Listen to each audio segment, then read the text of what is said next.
La santé mentale, on en parle de plus en plus. Elle est aujourd'hui au cœur de beaucoup de sujets. Préserver sa santé mentale, c'est fondamental pour être épanoui, heureux, avoir de l'énergie, avancer dans sa vie du mieux possible. On va voir dans cette vidéo mes 3 conseils pour préserver sa santé mentale.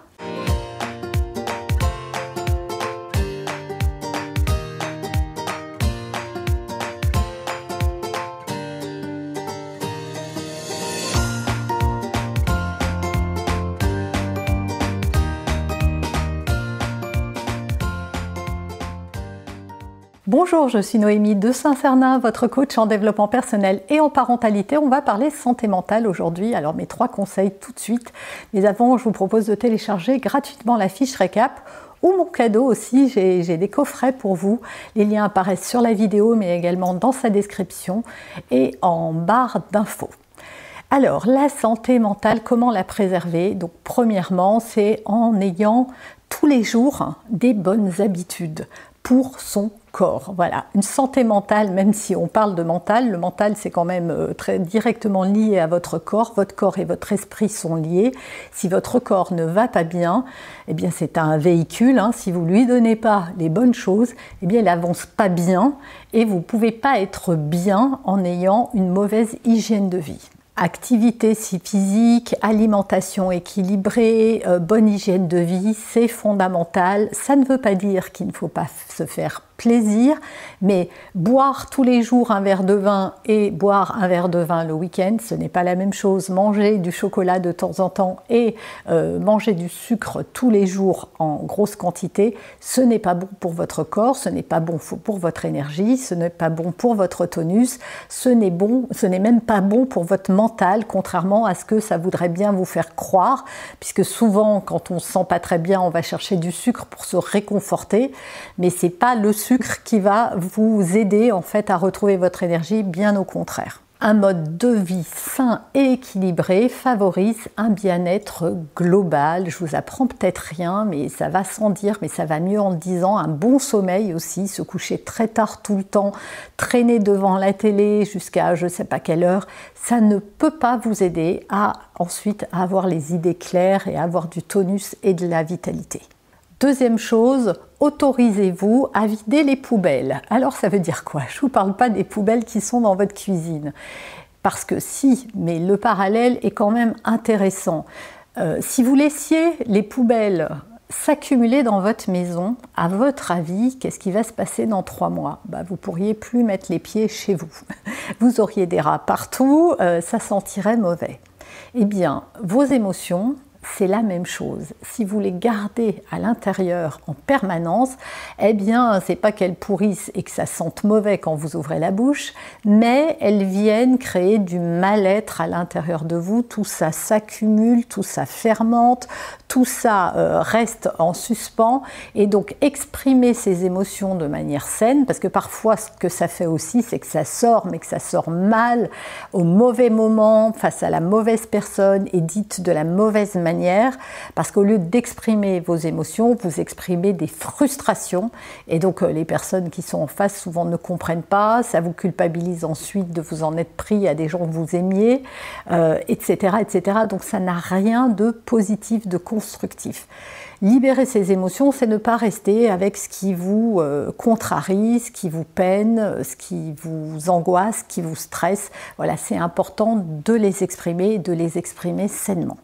Et il y a plusieurs manières d'exprimer ces émotions. Soit vous avez un compagnon, une amie, quelqu'un de confiance avec qui vous pouvez en parler librement. La parole est libératrice. Mais peut-être que vous n'avez pas envie de confier sans arrêt vos émotions autour de vous. Eh bien, écrivez-les. C'est tout, c'est aussi bête que ça. On devrait tous avoir un petit carnet sur sa table de chevet pour exprimer tous les jours, écrire 10, 15, 20 lignes pour dire comment a été sa journée, comment on s'est senti aujourd'hui, qu'est-ce qui a été, qu'est-ce qui n'a pas été, etc. Et on l'écrit à la main, hein, on ne l'écrit pas sur son téléphone, on ne tape pas sur les touches d'un écran. En fait, parler ou écrire, ça permet d'extraire de soi ce qui est en soi. Et puis n'hésitez pas à demander de l'aide si jamais ces émotions sont trop enfouies, trop difficiles, trop présentes, trop importantes, avec une récurrence trop forte. Eh bien faites-vous accompagner, sachez demander de l'aide et en trouver, parce que c'est pas normal et que ça ne va pas aller en s'arrangeant. Et enfin, mon troisième conseil, fixer des limites. Trop souvent, on se laisse déborder aussi parce qu'on ne sait pas dire non, parce qu'on ne sait pas poser son cadre, parce qu'on ne sait pas le faire ou parce qu'on n'ose pas le faire, ce qui est encore pas mieux. Ce qui veut dire que quand on n'ose pas le faire, ça veut dire qu'on fait passer la santé mentale de quelqu'un d'autre avant la sienne propre. Et ça, c'est pas normal. Il est important de pouvoir et de savoir dire non. Pas non à la demande de l'autre, non parce que ça n'est pas possible pour vous. Que ce soit dans votre vie privée mais aussi professionnelle, il est important de savoir donner vos limites, votre cadre à la personne. Parce que trop souvent, en fait, si vous êtes surchargé par exemple professionnellement, souvent on n'ose pas dire non à la personne sans se rendre compte que cette personne-là ne sait pas que ça nous dérange en fait. Elle demande et comme on ne dit jamais rien, eh bien il est acté pour cette personne peut-être que c'est ok pour nous. La personne n'est pas Madame Irma, elle ne peut pas lire dans la boule de cristal de nos émotions à nous pour savoir ce qui se passe à l'intérieur de nous, où est-ce qu'on en est, comment on vit ces situations. On a peur parfois de passer pour quelqu'un de pas compétent ou autre, mais en ne le faisant pas, on risque un burn-out, on risque une surcharge mentale, on risque des choses qui vont être encore plus dramatiques si on n'y met pas un terme tout de suite. La santé mentale, dans cette santé mentale, il y a santé et mentale, et donc je pense que vous le savez et que je vous apprends rien, que la santé c'est fondamental dans votre vie. Si vous n'avez plus ça, vous n'avez plus rien finalement. C'est pour ça que quand on se souhaite chaque année une bonne santé, ce n'est pas pour rien qu'on dit la santé d'abord. Alors oui, quand on l'a, elle est tellement évidente et ça paraît dérisoire, on ne pense même pas à l'évoquer. Mais quand on l'a pas ou si on l'avait pas, on se rendrait bien compte qu'on pourrait avoir tout ce qu'on veut, la vie de rêve, le métier de ses rêves, les enfants de ses rêves, le compagnon de ses rêves, les amis de nos rêves, la maison de nos rêves. Tout ça n'aurait qu'une saveur amère puisqu'on ne pourrait pas en profiter de toute façon. Donc votre santé mentale doit être votre priorité. Vous devez être la priorité de votre vie. Alors ça ne veut pas dire être égoïste, parce que c'est souvent ce qu'on croit, on a peur d'être égoïste en s'occupant de soi. Mais c'est pas être égoïste que de se donner à soi. Ce qui est égoïste, c'est de ne donner qu'à soi. Mais le but n'est pas de donner qu'à soi, mais de se donner à soi. De se donner ce qui nous est important. Ce n'est pas dire non tout le temps, ce n'est pas de poser des limites systématiques, c'est simplement savoir s'écouter et savoir s'auto-réguler même soi-même, se dire non, ce soir, regarder la télé, c'est pas normal, je vais prendre un livre et me mettre au lit, j'ai besoin de repos et de sommeil.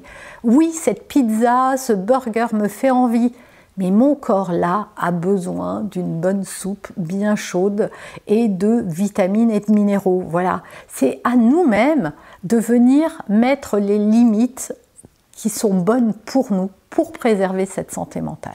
Et enfin, faire une priorité de ce qui vous fait du bien. Dans votre to-do, il y a tout ce que vous devez faire, tout le temps, quotidiennement. Votre boulot, si vous en avez un, qui occupe déjà une grande place. Vous avez votre famille dont vous devez vous occuper, vos enfants, votre partenaire, votre maison. Voilà, vous avez déjà des tas de choses qui arrivent sur votre to-do. Où est-ce que vous vous situez dans la to-do? Est-ce que dans votre to-do, il est noté faire du jogging, aller à la salle de sport, boire un thé, lire un livre, regarder je ne sais pas quoi, aller me promener? Est-ce qu'il y a ça dans votre to-do? Si la réponse est non, mettez quelque chose dans votre to-do. Privilégiez les choses qui vous font du bien. Regardez quels sont vos passe-temps favoris. Avez-vous des hobbies?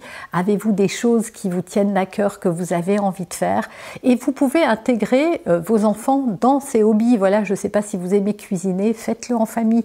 Si vous aimez coudre, donnez une petite aiguille qui pique pas à un enfant, achetez-lui 3 bouts de laine. Voilà, ça, avec des aiguilles, c'est peut-être moins dangereux. Mais essayez d'inclure dans ce que vous faites déjà des activités que vous pouvez faire ensemble, si vous n'avez pas de temps, bien évidemment. Hein. Mais sinon, le temps, on l'a jamais. De toute façon, on le prend, on le met dans son truc. Les gens qui font du sport toutes les semaines n'ont pas plus de temps que vous. Simplement, il est mis dans leur agenda qu'elles font du sport de telle heure à telle heure.